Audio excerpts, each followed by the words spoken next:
Ayude a concentrarnos en nuestro estudio en esta mañana y les voy a contar de qué vamos a hablar el día de hoy. Apocalipsis en el capítulo número 15, y nuestra lectura hoy nos va a llevar por el capítulo 15 y por el capítulo 16, y ya les voy a contar qué vamos a hacer.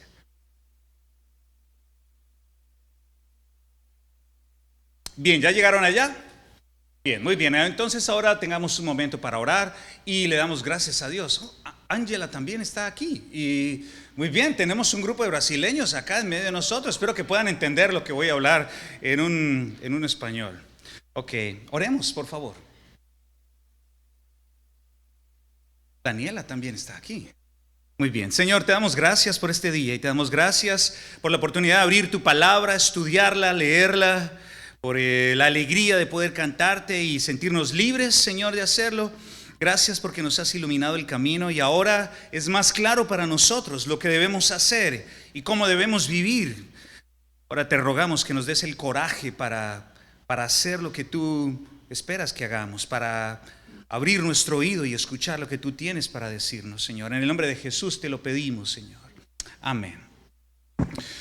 Bueno, tengo varias imágenes para ustedes en esta mañana, espero que me puedan seguir. Como les mencionaba, hoy vamos a arrancar nuevamente, vamos a retomar nuestro estudio en el libro de Apocalipsis y vamos a llegar a un punto donde es probable que hayamos necesitado entender un poco lo que estaba pasando antes. Nuestro estudio quedó en la siega, fue el último pasaje que leímos del capítulo 15, cuando el Señor envía a la tierra la siega, la hora de recoger los frutos que había dado la tierra. Y bueno, de eso hablamos la semana pasada. Ahora, hoy voy a compartir un poco acerca de un tercer ciclo del cual no hemos hablado. Hablamos de 2 ciclos previamente y ya les voy a contar un poco más de eso. Pero esencialmente aquí arranca como la etapa final del libro de Apocalipsis. Es el trabajo redentivo y ahora hablamos de un trabajo retributivo de Dios. ¿Qué quiere decir esto? Bueno, vamos a hablar un poco acerca de lo que Dios ha hecho por las personas y por su mundo, pero también cómo Dios va a pagar a aquellas personas que se han mantenido distantes, renuentes, rebeldes, reticentes a su palabra. Ahora, quiero contarles a manera de introducción, voy a retornar a una ilustración que usé hace como 3 meses cuando hablamos un poco de los otros ciclos, y es acerca de la temporada en la que estamos. Miren, tengo una buena noticia para ustedes hoy. Este mapa o esta imagen la tomé el día de ayer del Centro Nacional de Huracanes, y como ustedes se dan cuenta, no tenemos ciclones tropicales ni perturbancias en el clima por las próximas 48 horas. Muy bien, entonces siéntanse tranquilos de ir a la playa. Si alguien quiere ir a la playa, si quiere ir al French Quarter, bueno, no va a haber tornados ni huracanes ni nada en las próximas 48 horas. Ahora, como ustedes saben, estamos en la época de huracanes, ¿se acuerdan? Junio 1 a noviembre 30. Y hoy, gracias a Dios, estamos a primero ¿de qué? De agosto, es decir, ya han pasado 2 meses y nos quedan unos cuantos más donde es probable que tengamos algún evento. Pero miren, llegar a agosto es llegar a recordar una fecha nefasta para nuestra ciudad y para todo el sur de los Estados Unidos. ¿Por qué? ¿Alguien se acuerda? Por el Katrina, así es. Y tengo una imagen acerca de eso. Para los que no saben, y de pronto algunos de ustedes, por supuesto, fueron testigos de primera mano de esto. Ya he escuchado varias historias de algunos de ustedes que tuvieron que moverse de la ciudad y evacuarla cuando vino Katrina, ¿se acuerdan? Bueno, yo estaba pensando en decir afortunadamente, pero desafortunadamente no estuvimos acá porque no pudimos apoyar a los que estaban acá, ¿no? Pero afortunadamente no estábamos, que estamos en otro lugar también haciendo otro trabajo. Pero para recordarles, esto es una imagen satelital de lo que pasó. Es decir, se pueden ustedes dar cuenta cómo desde el espacio se veía ese ojo del huracán viniendo hacia hacia Nueva Orleans, y fue más o menos hacia finales de agosto cuando este huracán categoría 5 golpeó la ciudad. ¿Se acuerdan? Ustedes sí se acuerdan. Ahora, este huracán fue nefasto. Esta es una panorámica de cómo quedó nuestra ciudad. Estuve buscando un poco acerca de los huracanes más fuertes que han golpeado el sur y los Estados Unidos en general, y este no fue el más fuerte, pero fue uno de los más fuertes. Categoría 5 con vientos de 280 kilómetros por hora. Eso fue brutal, ¿no? Brutal. Hoy le damos gracias a Dios porque ustedes están aquí y los que estuvieron acá sobrevivieron, gracias a Dios. Ustedes no fueron parte de esos 1,800 muertos. Y las pérdidas fueron impresionantes, 125 billones en pérdidas. Ya se pueden ustedes imaginar la cantidad de casas hundidas, vidas perdidas. Y esta es una panorámica de uno de los cementerios. Miren hasta dónde llegó el agua. Y bueno, podría mostrarles infinidad de fotografías porque hay muchísimos datos sobre esto. A gente pidiendo ayuda. Esto me impresiona porque yo me he dado cuenta, cuando arreglamos la iglesia, me di cuenta que era muy difícil arreglar el techo. Ahora imagínate golpear el techo desde abajo hacia arriba para intentar salir y pedir auxilio, ¿no? Esto fue brutal. Mucha gente. Pero ¿saben qué estaba pensando? Quería utilizar esto como ilustración, porque el Katrina no llegó de la nada, ¿no?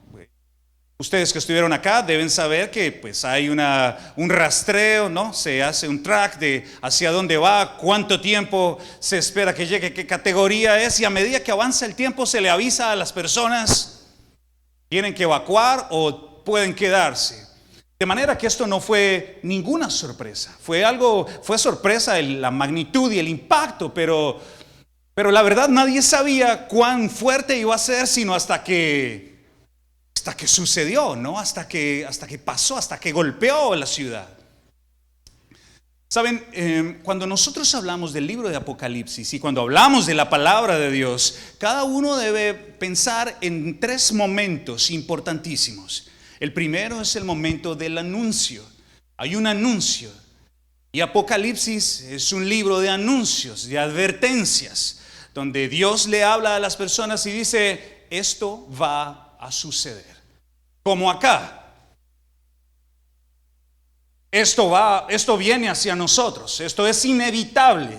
Esto va a suceder. Así que Dios advierte y le dice a la gente, miren, esto va a pasar. Esto va a suceder. Ahora, entre el momento del anuncio y el momento de consumación puede haber cierto tiempo. El huracán pues se anuncia y hay cierto tiempo que le permite a las personas maniobrar, ¿no? Actuar.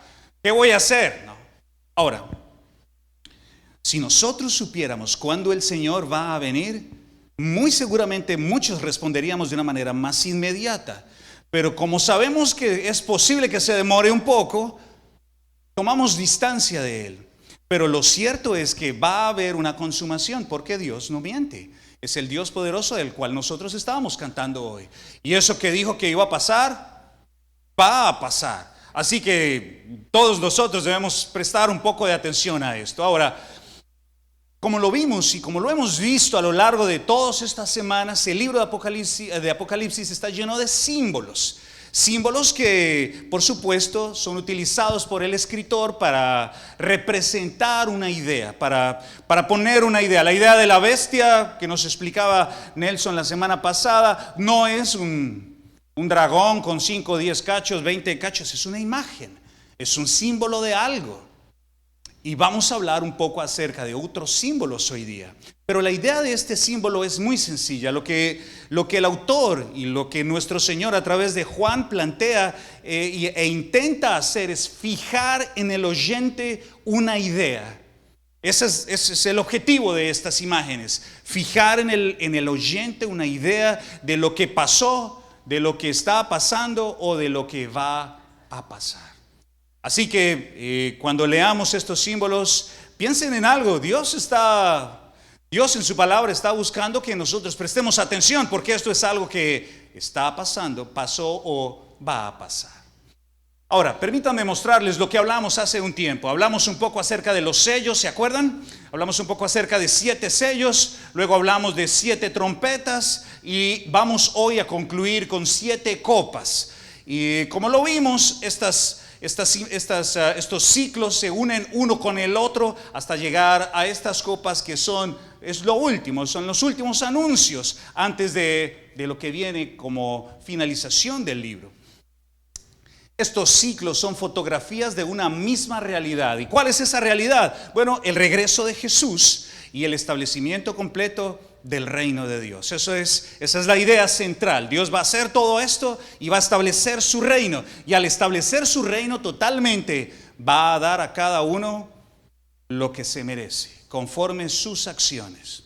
Y ahora les voy a pedir que si nos dirijamos al libro de Apocalipsis, teniendo en mente algo. Recuerden que los eventos que nosotros leemos acá no son necesariamente cronológicos, es decir, uno y luego el otro, y luego el otro, y luego el otro. No, cada ciclo tiene una idea que en algunos casos, como lo vamos a ver hoy, aumenta en intensidad y añade detalles a lo que va a ser el fin. Así que voy a leer para ustedes, con el favor de Dios, aquí en el capítulo número 15 de Apocalipsis, y voy a leer de largo hasta el capítulo número 16, versículo 21, todo lo correspondiente a estas copas. Entonces piensen en los detalles, yo puedo leer para ustedes, piensen en los detalles, piensen en algo que les llame la atención, quizás pueda ser eso que se van a llevar en esta mañana para sus casas. Dice la palabra de Dios aquí en el capítulo número 15, en el versículo número 5. Después de estas cosas miré, y he aquí fue abierto en el cielo el templo del tabernáculo del testimonio. Y del templo salieron los 7 ángeles que tenían las 7 plagas, vestidos de lino limpio y resplandeciente, y ceñidos alrededor del pecho con cintos de oro. Y uno de los 4 seres vivientes dio a los 7 ángeles 7 copas de oro, llenas de la ira de Dios. Ya hablaremos de eso en un momento. Que vive por los siglos de los siglos. Y el templo se llenó de humo por la gloria de Dios y por su poder. Y nadie podía entrar en el templo hasta que se hubiesen cumplido las 7 plagas de los 7 ángeles. Capítulo 16, versículo número 1. Y oí una voz que decía desde el templo a los 7 ángeles: id y derramad en la tierra las 7 copas de la ira de Dios. Fue el primero, y derramó su copa sobre la tierra, y vino una úlcera maligna y pestilente sobre los hombres que tenían la marca de la bestia y que adoraban su imagen. El segundo ángel derramó su copa sobre el mar, y éste se convirtió en sangre como de muerto, y murió todo ser vivo que había en el mar. El tercer ángel derramó su copa sobre los ríos y sobre las fuentes de agua, y se convirtieron en sangre. Y oí al ángel de las aguas que decía: justo eres, oh Señor, el que eras el santo que has juzgado estas cosas. Por cuanto derramaron la sangre de los santos y de los profetas, también tú les has dado a beber sangre, pues lo merecen. También oí a otro desde el altar que decía: ciertamente, Señor Dios Todopoderoso, tus juicios son verdaderos y justos. El cuarto ángel derramó su copa sobre el sol, y al cual le fue dado quemar a los hombres con fuego. Y los hombres se quemaron con gran calor y blasfemaron el nombre de Dios, que tiene el poder sobre estas plagas. No se arrepintieron para darle gloria. El quinto ángel derramó su copa sobre el trono de la bestia, y su reino se cubrió de tinieblas, y mordían de dolor sus lenguas, y blasfemaron contra el Dios del cielo por sus dolores y por sus úlceras, y no se arrepintieron de sus obras. Sexto ángel derramó su copa sobre el gran río Éufrates. El agua de este se secó para que estuviese preparado el camino a los reyes de Oriente. Y vi salir de la boca del dragón y de la boca de la bestia y de la boca del falso profeta 3 espíritus inmundos a manera de ranas, pues son espíritus de demonios que hacen señales y van a los reyes de la tierra en todo el mundo para reunirnos en la batalla de aquel gran día del Dios Todopoderoso. Ahora miren este versículo insertado en la mitad de todo este discurso. Versículo 15.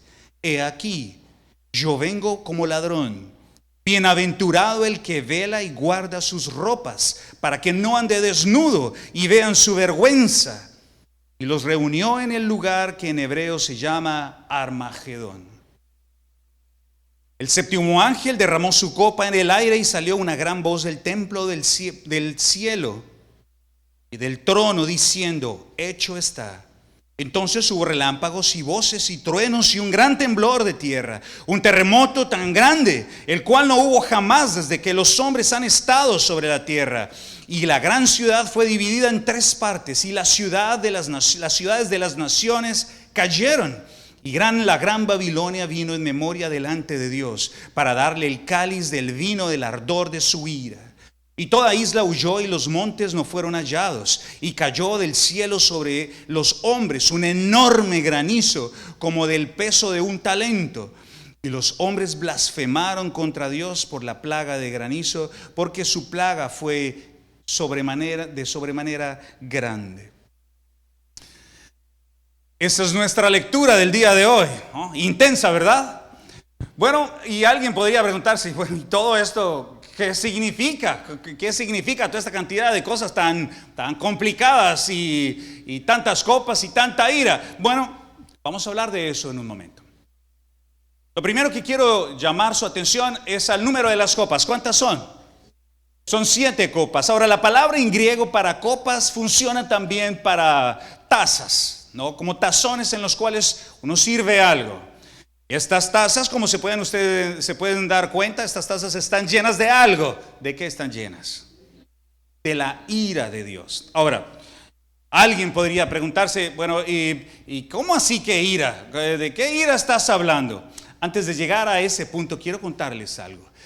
Esta escritura nos muestra algo esencial.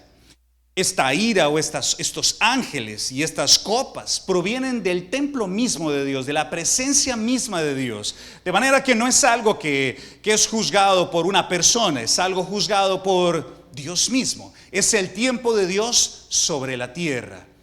Eso es algo muy importante.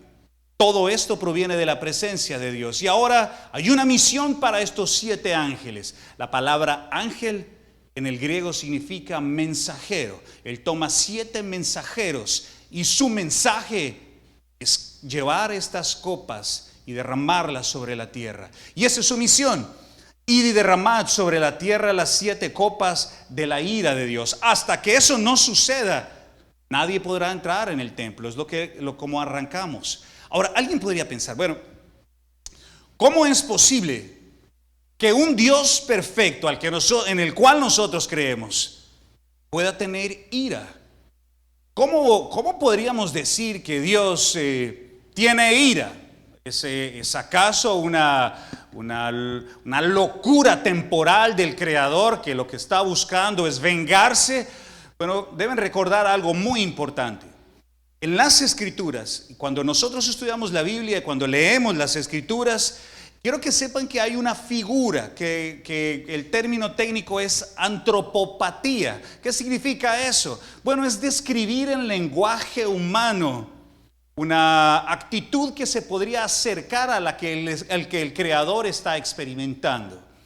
¿Qué quiero decir con esto? Bueno, realmente no es la ira que nosotros experimentamos. Cuando alguien tiene ira, ¿qué hace? ¿Qué hacen los niños cuando tienen ira? Tiran las cosas, ¿no? Y escupen algunos. ¿Cierto o no? Escupen y también tiran patadas. ¿Y qué hacen los adultos cuando tienen ira? Gritan, maldicen, patean las puertas y son muy, muy fuertes para romper las paredes. Claro que esta pared se rompe de un puño, ¿verdad? ¡Uy, qué fuerte! No, pues si es puro yeso, ¿cómo no se va a romper? Pero muchos hombres reaccionan así. Pero déjenme decirles algo. Dios, esa no es la imagen del Creador. Lo que nosotros debemos pensar es que esto no es una frustración, ¿no? Como Dios está frustrado con el mundo, entonces la ira. Como Dios está descontento, tiene un arranque de impulsivo, Dios está en pánico, Dios está como nadie, no, como la gente no se está acercando a mí, entonces los voy a destruir como una pataleta. No. Entonces, ¿qué es? Ya vamos a hablar de esto en un momento. Pero tengan eso en mente, porque Dios no está perdiendo el control de las cosas que está haciendo. Y este último ciclo no es una expresión de que Dios ha perdido el control. Ahora, miren, notemos algo. Y aquí he colocado algunas cosas. He dividido esto en 3 pedazos. El primero es el de las 5 copas. Hay 5 copas ahí al principio que nos dejan ver algo. A diferencia de las otras, de los otros ciclos, aquí tenemos unos fenómenos que afectan las personas, al ser humano.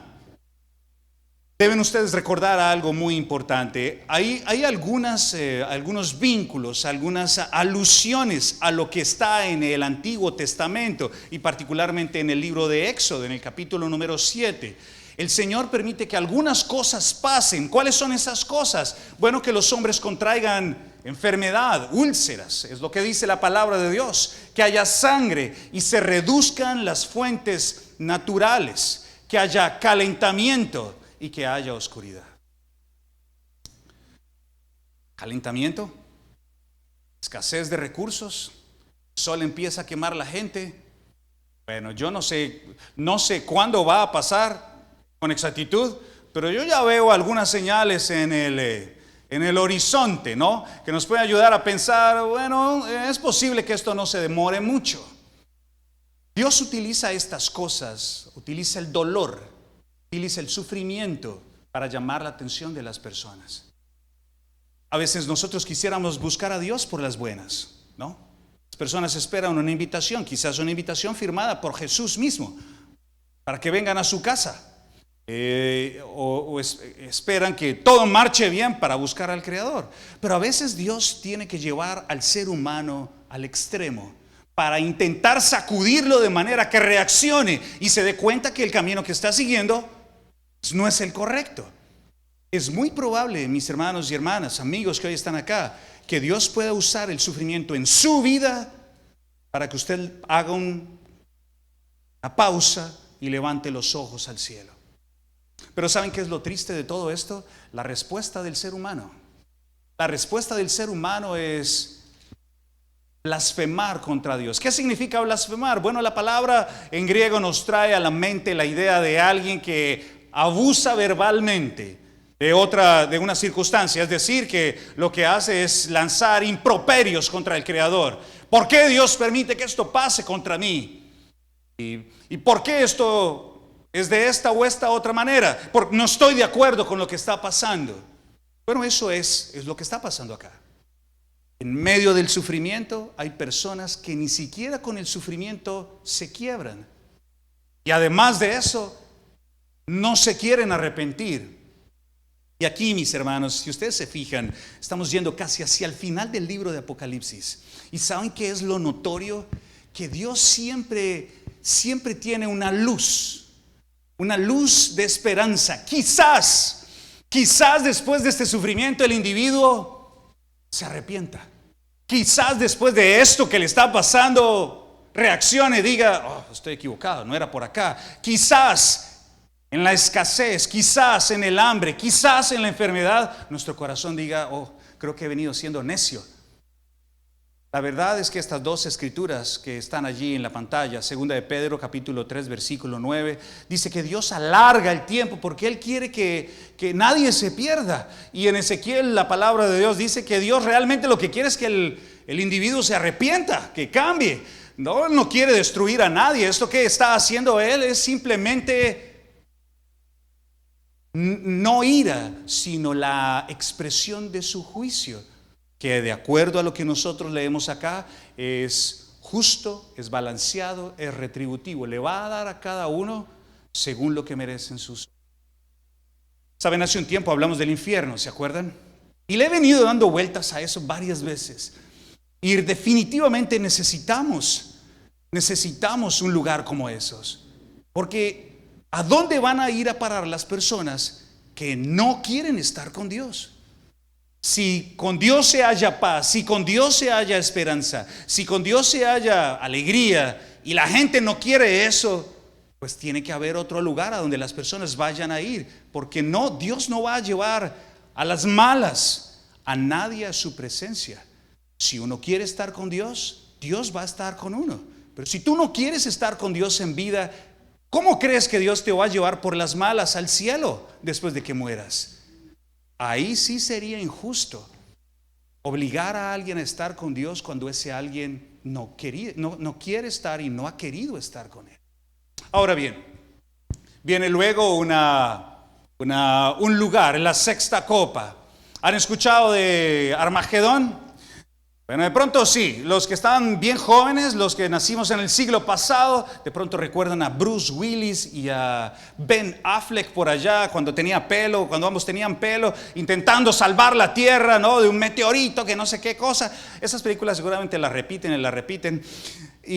Pero no es eso, no es ese Armagedón, o sea, no es una luna ni un satélite que viene contra la tierra. El Armagedón realmente es un lugar que ha recibido mucha atención y también ha sido muy discutido, porque la palabra Armagedón realmente significa montaña de Megiddo, pero lo que tenemos en Megiddo en Israel no es una montaña, sino es una llanura, es un valle, el valle de Jezreel.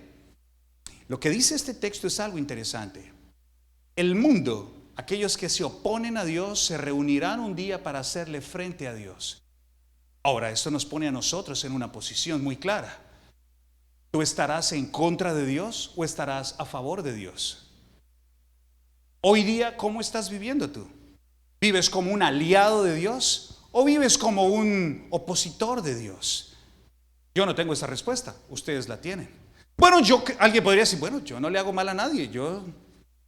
Bueno, claro, en comparación al mundo, si te comparas con un narcotraficante contra un violador, pues todos nosotros podríamos salir bien librados. Pero ¿qué tal si la expectativa no es el ser humano, sino Jesús y las palabras de Dios?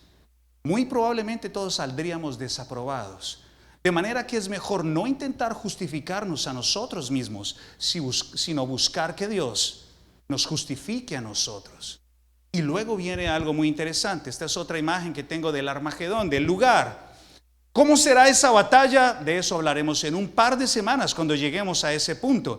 Pero en esa sexta copa todo se alista, todo se arregla para una gran batalla, o contra Dios o con Dios. No hay un punto intermedio. Ahora, yo sé que de pronto hay algún católico entre nosotros. Le tengo una mala noticia: no hay purgatorio. Cero.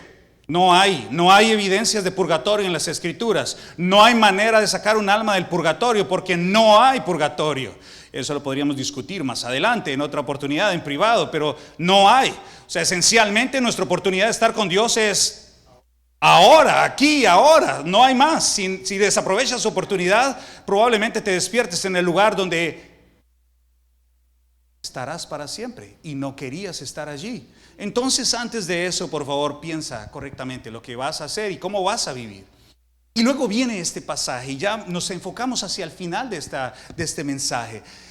Y tengo que confesarles, he leído este pasaje durante toda la semana y he pensado, Padre, ¿por qué pusiste esto acá, justo acá? He aquí, yo vengo como ladrón. Bienaventurado el que vela y guarda sus vestiduras, para que no ande desnudo y vean su vergüenza. Jesucristo está hablando acá. Y creo que no necesito hablar nuevamente de lo que hemos repetido en varias oportunidades, que el Señor vendrá como. Eso significa que vendrá cuando nadie lo espere, ¿correcto? Entonces Él advierte nuevamente ya en el Apocalipsis, ya está al final. Y probablemente le dice a aquellos que están escuchando, a su audiencia, la audiencia del primer siglo, estamos hablando año 90-95 después de Cristo, y estas personas están escuchando todo lo que viene, y Jesús coloca esa frase allí, ese versículo allí: tengan cuidado, porque yo voy a venir como ladrón en la noche, nadie lo va a saber. ¿Alguien se ha volado de su casa en la noche? No levanten la mano, yo sé que algunos aquí se volaron ya. Yo me volaba en la casa en la noche, pero casi siempre me descubría mi papá, hasta que me hizo una amenaza, así que dejé de volarme en la noche. Pero el Señor dice, Voy a venir, así que dice esto, bienaventurado. ¿Se acuerdan que hablamos de esa palabra hace tiempo? Bienaventurado es alguien bendecido, feliz, entendido. Eso significa Macarios. Feliz, bendecido, afortunado, privilegiado, bienaventurado. Y Dios dice, Jesús dice ahí justo en ese trozo, dice, mire, tú eres bienaventurada, tú eres bendecida, tú eres favorecido, tú eres bienaventurado, privilegiado. Si tú haces esto, velas y guardas tus vestiduras. Y la palabra en griego para esto es mantenerse despierto. Bienaventurado vas a ser si te mantienes atento, ¿no? Y conservas o guardas tus vestiduras, para que no te encuentren desnudo y vean sus vergüenzas. Ahora, pregunta: ¿quién estuvo desnudo por primera vez? Adán y Eva. ¿Por qué Adán y Eva se dieron cuenta que estuvieron desnudos? Porque pecaron. ¿Qué hicieron Adán y Eva después de que pecaron? Se cosieron un delantal, ¿no? Ahora vayan pensando en esto. El ser humano desobedece al Creador y el ser humano intenta crearse a sí mismo una respuesta, una salida del problema. ¿Y cuál es la salida?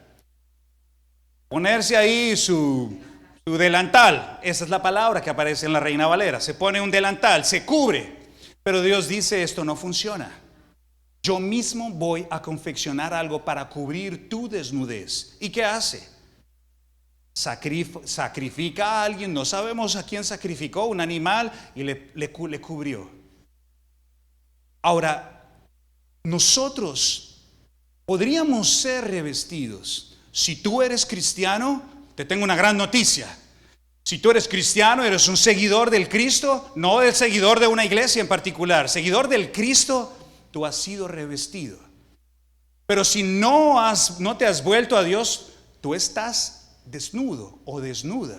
Eso es lo que dice la palabra de Dios aquí en Gálatas. Miren, todos ustedes son hijos de Dios. ¿Cómo así? ¿Todos nos incluye a todos? No, le está hablando en el libro de los Gálatas a cristianos.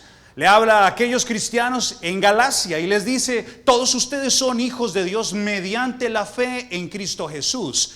Ya pueden ustedes pensar en Juan capítulo 1, por ahí en el versículo 10, que dice que todos los que lo recibieron, los que creen en su nombre, les fue dado el derecho, el privilegio de llegar a ser hijos de Dios. Por la fe llegamos a la salvación con Cristo, porque todos los que han sido bautizados en Cristo se han revestido de Cristo. Ahora, alguien podría pensar en esta palabra, en la inmersión, pero no se refiere al rito. Esta palabra es una palabra que viene directamente del griego. Esa palabra significa inmersión. Es decir, porque todos los que han sido ¿cómo diríamos esto? ¿Cómo? Sumergidos o son inmersos en Cristo, esos han sido revestidos de Cristo. Ahora, mis hermanos y hermanas, amigos que están aquí hoy, es Dios quien te provee a ti las vestiduras para estar en su presencia. Nadie más. Esto quiere decir que ninguno de nosotros puede poner sus condiciones o puede adorar a Dios como se le antoje, porque es Dios quien nos viste. Nos cubre de nuestro pecado, nos cubre de nuestra maldad, nos quita esas viejas ropas, como dice Pablo, y nos pone una ropa nueva, nos reviste, y eso es increíble. Y Dios dice algo importante: mantente alerta, cuida que estés vestido, cuida de que te mantengas con las vestiduras que yo te di, para que cuando llegue el día no quedes desnudo, no se vea tu vergüenza. Ahora, es posible, mis hermanos, que durante este tiempo que tenemos de vida tengamos adversidades. Es posible que durante los años que tenemos en esta tierra suframos, y suframos tanto que pensemos que esto no vale la pena.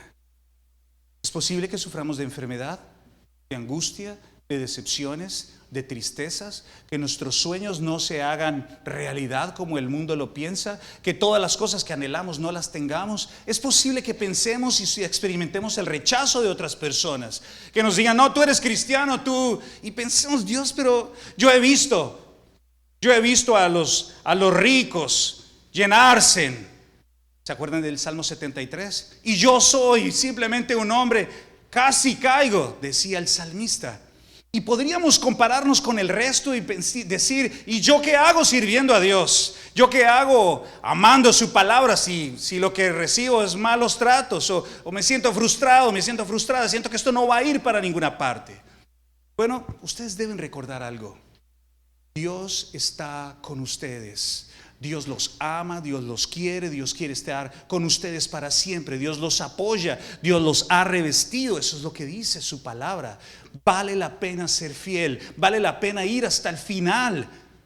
Por eso el Señor coloca este trozo, este versículo 15, en medio de tanto sufrimiento. Les dice, manténganse, porque un día aquellos que hoy día parece ser que están brillando, un día van a sufrir el pago de sus acciones. Y finalmente, mis hermanos, con esto termino. El séptimo ángel derramó su copa por el aire y salió una gran voz del cielo y del trono diciendo, está hecho. Se ha culminado toda esta etapa. Y viene un gran terremoto y luego pasaremos al capítulo 17. Y esto es increíble y muy difícil para muchas personas. Pero yo creo que todos nosotros debemos empezar a leer nuestra realidad con unos lentes diferentes. ¿Qué significa esto? Bueno, debemos quizás considerar estas advertencias que Dios nos da en su palabra, estos anuncios que Él nos da antes de la consumación, y hacer algo, tomar una decisión de comprometernos con Él y de vivir conforme Él desea. Hacer una pausa de nuestras carreras del día, de nuestras múltiples ocupaciones, de seguir nuestros propios caminos y atender al llamado de Dios, porque Él nos está diciendo claramente, hay algo que va hacia ustedes, y un día ustedes van a tener que pararse de un lado o del otro. Quizás lo podamos dilatar, quizás podamos esperar y decir, quizás como muchas personas dicen cuando hay orden de evacuación, no va a pasar nada. Va a ser como la otra vez que me hicieron correr y al final no pasó. ¿Se acuerdan? Pero ¿cuántas personas murieron esa vez? Más de 1,800 personas no atendieron a ese llamado. Hoy nuestro Señor nos está llamando a cada uno de nosotros y nos está diciendo, atiende mi voz porque te estoy llamando. Quiero concluir, mis hermanos, invitándolos a leer la palabra de Dios, a explorar. Y creo que es oportuno. Hay un salmo acá en el Salmo número 49. Escuchen estas palabras, mis hermanos. Las voy a leer para ustedes, que quizás pueda ser un sentimiento que podamos enfrentar. Salmo 49, en el versículo número 16. No temas cuando se enriquece alguno, cuando aumenta la gloria de su casa, porque cuando muera no se llevará nada, ni descenderá tras él su gloria. Aunque mientras viva llame dichosa a su alma y sea loado cuando prospere, entrará en la generación de sus padres y nunca más verá la luz. El hombre que está en honra y no entiende, semejante es a las bestias que perecen. Impresionante. Ahora, yo estoy seguro, si ustedes han venido hoy, que no están impresionados por los favores del mundo. Entonces les pido por favor que abran sus oídos y oigan lo que el Señor tiene para ustedes y el llamado que está extendiendo para ustedes. Si alguien se halla en sufrimiento, levante sus ojos al Creador. Si alguien se siente desorientado, levante sus ojos al Creador. La orientación no la van a encontrar acá con otros hombres, con otros seres humanos. Aquí encontraremos algunas experiencias que nos ayudan, pero quien tiene las respuestas es nuestro Creador. Él conoce todo el camino. Oremos, mis hermanos. Santo Dios, en esta mañana te damos gracias por tu palabra. Gracias porque una y otra vez nos llamas y nos ayudas a entender, Señor, que tú vas a repartir juicio, que estás lleno de bondad, lleno de misericordia, lleno de gracia, pero tú no eres alguien con quien podamos jugar, Señor. Padre, es posible que aquí, en nuestra comunidad, en este auditorio, Señor, hayan personas que estén haciendo oídos sordos a tu palabra, que estén evitando esa conversación contigo. Padre, ayuda a cada uno de nosotros a enfrentarse contigo antes de que llegue aquel día donde no tendremos más que la oportunidad de escuchar nuestra sentencia. Ayúdanos ahora que podemos, Señor, a volvernos a ti, a reconsiderar nuestros caminos, a arrepentirnos de lo que tengamos que arrepentirnos. Si hay alguno de nosotros que está cansado de este camino, Padre, reconfórtanos, Dios mío. No es fácil seguir tus pasos, Señor. Ayúdanos a volvernos a ti. Ayúdanos a encontrar en ti el consuelo de nuestras almas, Señor. Ayúdanos a que nos encuentres vestidos, Dios, honrando el llamado que tú nos hiciste. Gracias por esta mañana. Gracias por cada persona que ha venido hoy. Bendícela y llévela con bien a su hogar, a sus hijos, su esposa, sus esposos, Señor. En el nombre de Jesús te damos gracias. Amén. Hermanos y hermanas, que Dios les bendiga, que tengan un lindo domingo y nos vemos muy pronto. Nos vemos el miércoles para la Santa Cena. Feliz día.